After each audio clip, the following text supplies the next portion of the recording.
আমরা যারা ৮০-৯০-এর দশকের ছাত্র ছিলাম, আমাদের প্রত্যেকের বাবা মায়ের একটা কমন ডায়লগ ছিল, মাস্টারমশাই মাথা আর মুখ বাদ দিয়ে সব ফাটিয়ে দেবেন, বাকিটা আমি দেখে নেব। সে সময় প্রকাণ্ড হাতের প্রচণ্ড চড় খেয়েও বাড়িতে এসে কাঁদবার বা নালিশ করার জো ছিল না, কারণ বাড়িতে জানতে আরো এক দফা দুর্দশা কপালে লেখা ছিল।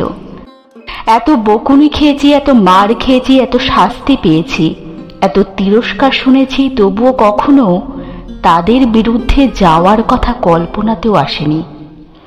যত তাড়াতাড়ি থাক শিক্ষক স্থানীয় মানুষের সঙ্গে দেখা হলে প্রণাম করে দুটো কথা বলে কুশল বিনিময় করে তবে এগিয়েছি।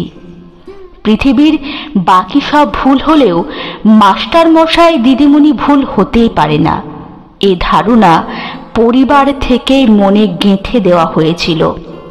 সেকালের গুরুমশাই শিক্ষক মহাশয়দের হয়তো অর্থের প্রাচুর্যের অভাব ছিল, কিন্তু মর্যাদার ঘরে আকাল পড়েনি। আজ কথায় কথায় শিক্ষক প্রহার, অ্যাসিড অ্যাটাক, প্রাণনাশের হুমকি থেকে শুরু করে বাজার, দোকান, ট্রেন, বাস সর্বত্র শিক্ষকদের নিয়ে যে ঠাট্টা, উপহাস, বিদ্রূপ চলছে, তাতে যুব কিশোর সমাজ যে অধঃপতনে গেছেই তা আর বেশি কথা কি। যবে থেকে শিক্ষকদের হাত থেকে শাস্তির দণ্ড কেড়ে নেওয়া হয়েছে, তবে থেকেই মানুষ গড়ার কারখানা বন্ধ হওয়ার উপক্রম। আজ শিক্ষকদের প্রাচুর্যের হয়তো অভাব নেই, কিন্তু সম্মানের ঘরটা বড়ই মরুভূমিময়, রুক্ষ, খটখটে। অবশ্যই সব শিক্ষক সমান নয়, কিন্তু মুষ্টিমেয় কয়েকজনের জন্য সমাজের মেন পিলারটা যদি ভেঙে দেওয়ার ক্রমাগত চেষ্টা করা হয়, তাহলে সমাজ গড়বে কিভাবে ভেবেছেন একবারও? শিক্ষক দিবসে বড় ভারী দামি কোনো উপহারই প্রয়োজন নেই। যদি সম্ভব হয় সেই সম্মান, ভরসা, অধিকার ফিরিয়ে দিন।